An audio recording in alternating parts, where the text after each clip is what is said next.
Music by Gaurav Roshan.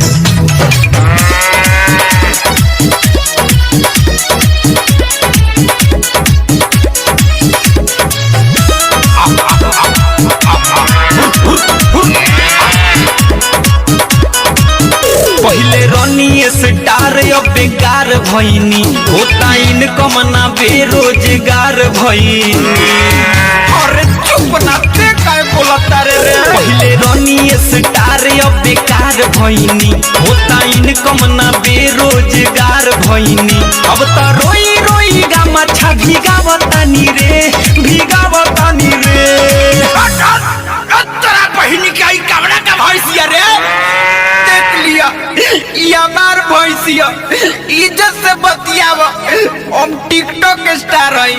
TikTok star हवा तो खेतोनिया में का कहता रहा खेतोनिया में। अरे का बताई टिकटॉक बना बना बतानी रे बंद भइल भैंस चरावतानी रे। टिकटॉक बना चलावतानी रे बंद भइल भैंस चरावतानी रे। टिकटॉक बना चलावतानी रे बंद भइल भैंस चरावतानी रे।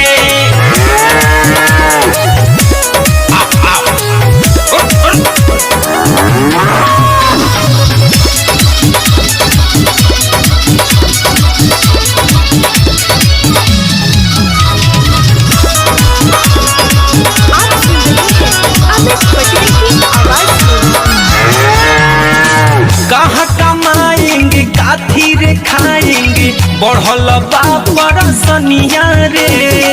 लागता हमारो के बने के पड़ी दादा रे नाच के नचनिया रे। हाँ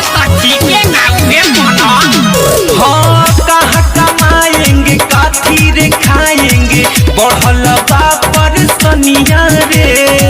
लागता हमारो के बने के पड़ी दादा रे नाच के नचनिया रे। अब तो दिनों रात मुँह खाली बावतानी रे बावतानी रे। दादा 5 मिलियन फॉलोवर रलो सारा कोई धोइल माटी में मिल गई। और टिकटॉक बना चला बतानी रे बंद भइल भैंस चरावतानी रे। टिकटॉक बना चला बतानी रे बंद भइल भैंस चरावतानी रे। टिकटॉक बना चला बतानी रे बंद भइल भैंस चरावतानी रे।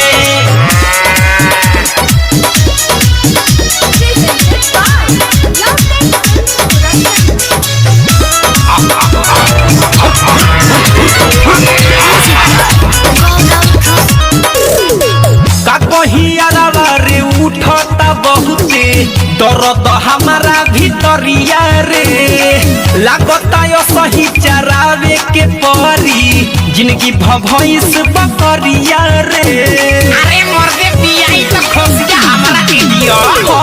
का कहियारा रे उठता बहुते दर्द हमारा भीतरिया रे। लागता यो सही चरावे के परी जिंदगी भैंस बकरिया रे। तो दुख दिल के ही अपना बतावतानी रे बतावतानी रे।